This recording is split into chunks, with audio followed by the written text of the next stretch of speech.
Hi physics తెలుగులో ఛానల్కి స్వాగతం. ఈరోజు మనం ఇంకొక టాపిక్ తీసుకున్నాము. ఆ టాపిక్ వచ్చేసి finding total force on a point charge due to multiple point charges by using principle of superposition.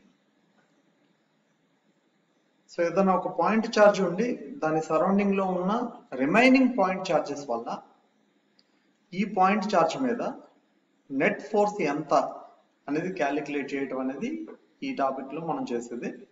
So దానికోసం ప్రిన్సిపల్ ఆఫ్ సూపర్ పొజిషన్ ని యూజ్ చేస్తాం. So principle of superposition అంటే ఏంటి, దాన్ని మనం ఏ విధంగా యూటిలైజ్ చేసుకుంటాము, దాని హెల్ప్ తో నెట్ ఫోర్స్ ని ఏ విధంగా క్యాలిక్యులేట్ చేస్తాం అనేది ఈ మొత్తం లెక్చర్ లో చూద్దాము. మనకు ఆల్రెడీ తెలుసు, ఏమన్నా ఓన్లీ టూ చార్జెస్ కనుక 2 పాయింట్ చార్జెస్ ఉంటే ఆ 2 పాయింట్ చార్జెస్ మీద పనిచేసే ఫోర్స్, అది ఇదర్ అట్రాక్షన్ కానీ రిపల్షన్ కానీ, మ్యాగ్నిట్యూడ్ ని క్యాలిక్యులేట్ చేయడానికి కూలుంబ్స్ ఫోర్స్ ఫార్ములా యూజ్ చేస్తాం. So F is equals to some constant times of Q1 Q2 by R square. కానీ మనకి మోర్ దాన్ 2 చార్జెస్ కనుక ఉంటే, కూలుంబ్స్ లాని యూజ్ చేసి ఫోర్స్ ని క్యాలిక్యులేట్ చేయడం అనేది పాసిబుల్ కాదనమాట. సో మరి ఏం చేస్తాము అంటే, మ్యాథమెటికల్ గా మనం ఒక చిన్న కాన్సెప్ట్ ని తీసుకుంటాము. సో దాంట్లో ఏంటంటే వెక్టర్స్ ని యూజ్ చేస్తాం. సో వెక్టర్స్ హెల్ప్ తో మ్యాథమెటికల్ గా మనం దీన్ని సాల్వ్ చేస్తాము. దాన్ని ఏమంటారంటే లా ఆఫ్ సూపర్ పొజిషన్ అంటారు. సో బేసిక్ గా law of superposition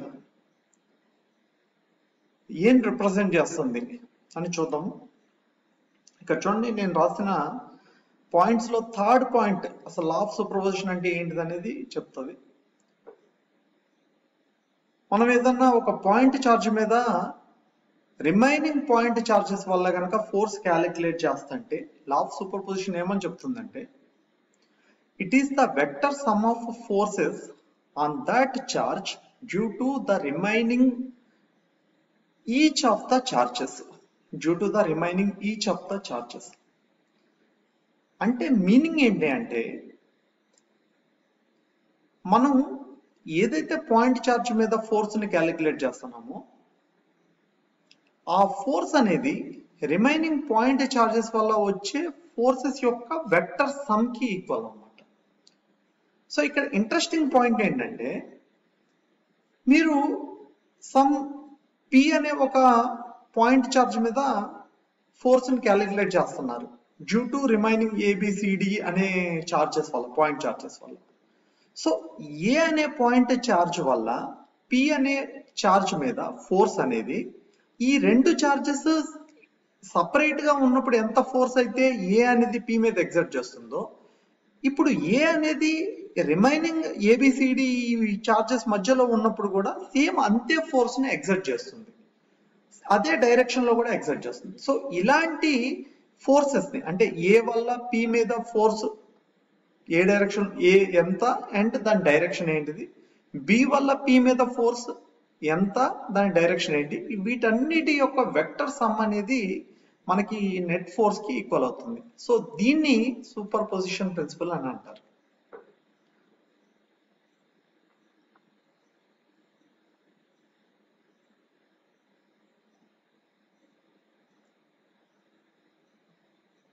so చూడండి, ఈ ప్రిన్సిపల్ ఆఫ్ సూపర్ పొజిషన్ ని యూజ్ చేసేటప్పుడు మనం ఇక్కడ జనరల్ గా స్టూడెంట్స్ కి తెలియాల్సింది ఏంటంటే పారలలోగ్రామ్ law of vector edition.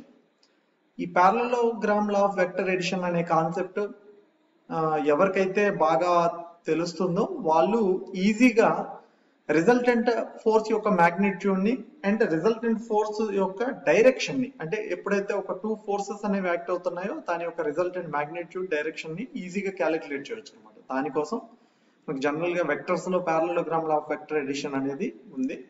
So ఆ కాన్సెప్ట్ అంటే ఇక్కడ యూజ్ చేస్తాం అనమాట, మనం యూజ్ చేసి సాల్వ్ చేస్తాము. So let us see one example చూద్దాం. ఇక్కడ చూడండి ఒకసారి, ఇక్కడ ఒక ఎగ్జాంపుల్ తీసుకోవడం అయితే జరిగింది. సో సో ఈ ఎగ్జాంపుల్లో నేను ఏం తీసుకున్నానంటే ఒక ఈక్విలేటరల్ ట్రయాంగిల్ ని కన్సిడర్ చేశాను. దాని సైడ్ ఏ అనుకుంటే ఆ ఈక్విలేటరల్ ట్రయాంగిల్ యొక్క వర్టిసెస్ దగ్గర ఈక్వల్ మ్యాగ్నిట్యూడ్ ఉన్న 3 పాజిటివ్ చార్జెస్ ని కన్సిడర్ చేశాను. సో ఇప్పుడు క్వశ్చన్ ఏంటంటే ఈ ట్రయాంగిల్ యొక్క సెంట్రాయిడ్ దగ్గర ఒక యూనిట్ పాజిటివ్ చార్జ్ ని కనుక కన్సిడర్ చేస్తే సో ఈ యూనిట్ పాజిటివ్ చార్జ్ మీద నెట్ ఫోర్స్ ఈ రిమైనింగ్ 3 చార్జెస్ వల్ల నెట్ ఫోర్స్ ఎంత అనేది మనం క్యాలిక్యులేట్ చేయాలి. సో దానికోసం principle of superposition so use చేస్తాము. సో దాన్ని ఎలా యూజ్ చేస్తాము ఏంటిది అనేది చూద్దాం. సో చూడండి ఇక్కడ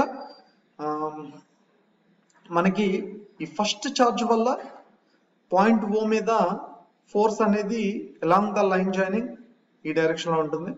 సో సెకండ్ చార్జ్ వల్ల అలాంగ్ ద లైన్ జాయినింగ్ అవే ఉంది, ఇది సెకండ్ చార్జ్ వల్ల. థర్డ్ చార్జ్ వల్ల ఈ డైరెక్షన్ లో ఉంది. సో డైరెక్షన్స్ అయితే ఇక్కడ రిప్రజెంట్ చేశాను ఆ పాయింట్ చార్జ్ మీద.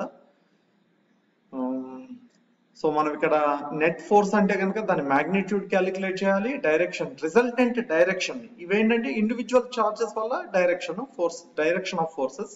సో మొత్తం ఈ 3 ఫోర్సెస్ యొక్క రిజల్టెంట్ ఏ డైరెక్షన్ లో ఉంది అనేది కూడా మనం చెప్పాలన్నమాట. మ్యాగ్నిట్యూడ్ ని క్యాలిక్యులేట్ చేయడానికి ఇక్కడ చూడండి ఏం చేస్తున్నాం అనేది. బేసిక్ గా ఇది ఈక్విలేటరల్ ట్రయాంగిల్ అవ్వటం వల్ల సో ప్రతి చార్జ్ అనేది ఈ సెంట్రాయిడ్ పాయింట్ కి ఈక్వల్ డిస్టెన్స్ లో ఉంది. కాబట్టి 0 నుంచి 1 కి డిస్టెన్స్, 0 నుంచి 2 కి డిస్టెన్స్, 0 నుంచి 3 కి డిస్టెన్స్ సేమ్ అన్నమాట. ఎంత అంటే a/√3.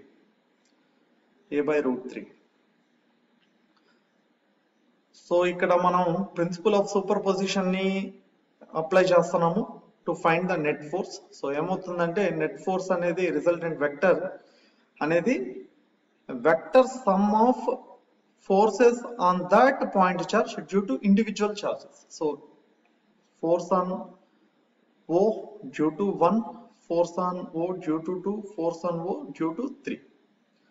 So వీటన్నిటి వెక్టర్ సమ్ ఇది ఏంటంటే సూపర్ పొజిషన్ ప్రిన్సిపల్. సో ఇక్కడ మనకి 3 డిఫరెంట్ ఫోర్సెస్ అయితే కనిపిస్తున్నాయి కదా, 1, 2, 3 ఫోర్సెస్. కానీ వీటి మ్యాగ్నిట్యూడ్ మాత్రం ఈ కేసులో సేమ్ ఉంటుంది. ఎందుకంటే ఇక్కడ తీసుకునే ప్రతి చార్జ్ యొక్క మ్యాగ్నిట్యూడ్ సేమ్, అవి సేమ్ డిస్టెన్స్ లో ఉండటం వల్ల మనకి సేమ్ ఫోర్స్ ని ఎగ్జర్ట్ చేస్తాయి. ఎంత అంటే ఆ ఫోర్స్ 1/4πε0 q²/r². r అనేది a/√3 హోల్ స్క్వేర్. సో ఇలా మనం ఫస్ట్ ఏం చేసామంటే మ్యాగ్నిట్యూడ్ ఆఫ్ ఫోర్స్ ని ఆఫ్ ఇండివిజువల్ ఫోర్సెస్ ని క్యాలిక్యులేట్ చేసాము. ఈ కేసులో మనకి చాలా ఈజీ అయిపోయింది, ఎందుకంటే అన్ని కూడా సేమ్ మ్యాగ్నిట్యూడ్ ఆఫ్ చార్జ్ ఉండడం వల్ల ఫోర్సెస్ అనేవి సేమ్ అయిపోయింది, సేమ్ డిస్టెన్స్ కూడా ఉండటం వల్ల.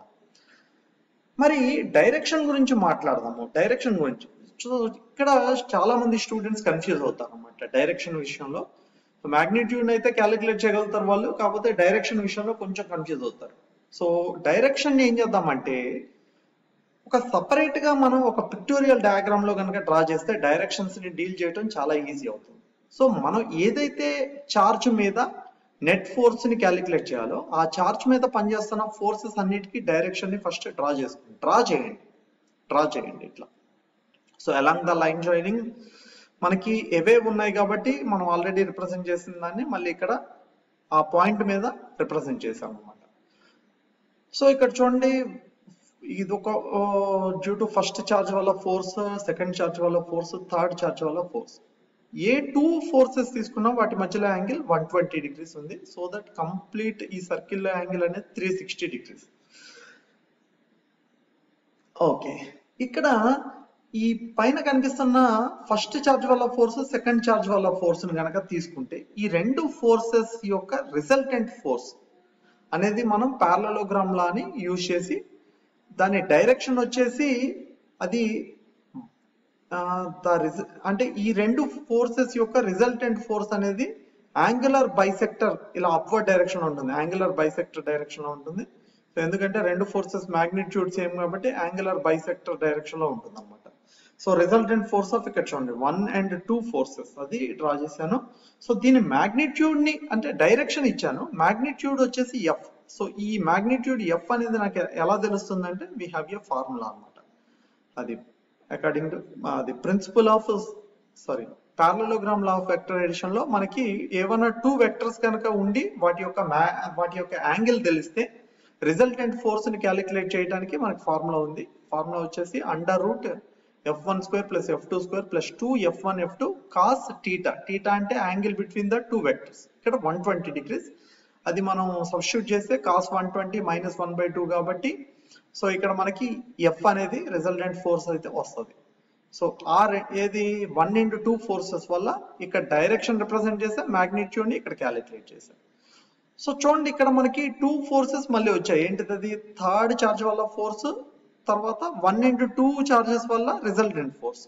ఇవి రెండు ఎలా ఉన్నాయంటే క్వైట్ అపోజిట్ డైరెక్షన్స్ లో ఉన్నాయి. యాంటీ ప్యారలల్ 180 degrees యాంగిల్ ఉంది. సో మరి ఏమన్నా 2 ఫోర్సెస్ కనుక ఇలా యాంటీ ప్యారలల్ డైరెక్షన్ లో ఉంటే రిజల్టెంట్ ఫోర్స్ అనేది ఎప్పుడు కూడా ఏ డైరెక్షన్ లో ఉంటుందంటే గ్రేటర్ మ్యాగ్నిట్యూడ్ డైరెక్షన్ లో ఉంటుంది. రిజల్టెంట్ ఫోర్స్ అనేది హయ్యర్ మ్యాగ్నిట్యూడ్ డైరెక్షన్ ఉంది. కానీ ఇక్కడ రెండు ఫోర్సెస్ మ్యాగ్నిట్యూడ్ సేమ్ కాబట్టి ఇవి రెండు ఒకదాన్ని ఒకటి క్యాన్సిల్ అవుట్ చేసుకుంటాయి.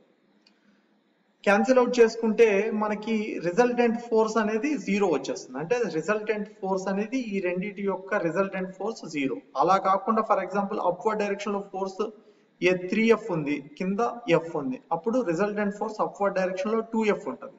అట్లా కాదు, ఇంకొక కేసులో ఒక చోట ఎక్కడో ఈ డౌన్వర్డ్ ఫోర్స్ 2f ఉంది, అప్వర్డ్ ఫోర్స్ f ఉంది, అంటే రిజల్టెంట్ ఫోర్స్ డౌన్వర్డ్ వస్తుంది. ఎంత అంటే f, magnitude direction. Okay, so చూడండి ఫైనల్ గా మనకి రిజల్టెంట్ ఫోర్స్ ఎంత వచ్చింది? 0 వచ్చింది అనమాట. సో మళ్ళీ ఒక్కసారి జస్ట్ చూడండి ఏం చేసాం అనేది. మ్యాగ్నిట్యూడ్ ఆఫ్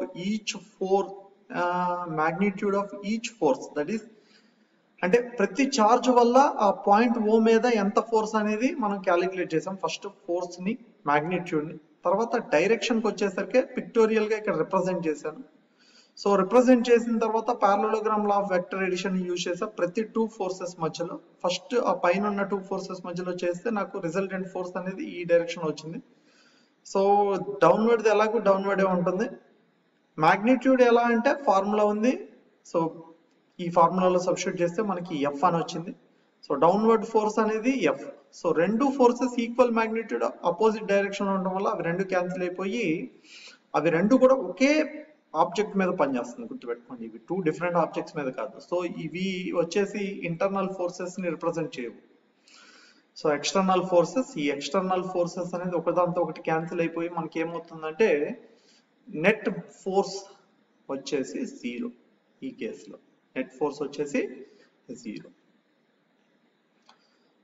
సో మీకు గనక పారలలోగ్రామ్ లాని ఎలా కరెక్ట్ గా యూజ్ చేయాలి తెలిస్తే ఈ ప్రాబ్లమ్స్ ని సాల్వ్ చేయడం చాలా సింపుల్ అవుతుంది. సో మీకు ఆ పారలలోగ్రామ్ లాలోని ట్రిక్ ని, అంటే దాన్ని ఎలా అర్థం చేసుకోవాలి, దాంట్లో సింపుల్ గా ట్రిక్స్ ఉంటాయి. ఆ ట్రిక్ ని మీకు నేను చెప్పడం కోసం ఇంకొక వీడియో చేస్తాను. ఆ వీడియో చూడండి. ఆ వీడియోలో మీకు క్లియర్ గా పారలలోగ్రామ్ లా ఎక్కడైనా యూజ్ చేయాల్సి వస్తే ఎలా యూజ్ చేయాలో తెలిసిపోతుంది. అది యూజ్ చేయకుండా మనం సూపర్ పొజిషన్ ప్రిన్సిపల్ ని అప్లై చేయాలి. ఓకే, సో నెక్స్ట్ లెసన్ లో నెక్స్ట్ ఏదైతే లెక్చర్ ఉంటుందో ఆ లెక్చర్ లో నేను ప్రిన్సిపల్ ఆఫ్ సూపర్ పొజిషన్ ని ఎక్స్ప్లెయిన్ చేసేటప్పుడు పారలలోగ్రామ్ లాని ఎక్స్ప్లెయిన్ చేసి దాంట్లో ట్రిక్ ని యూజ్ చేస్తాను. ఆ ట్రిక్ ని ఎక్స్ప్లెయిన్ చేసి మీకు చెప్తాను. Okay, so thank you.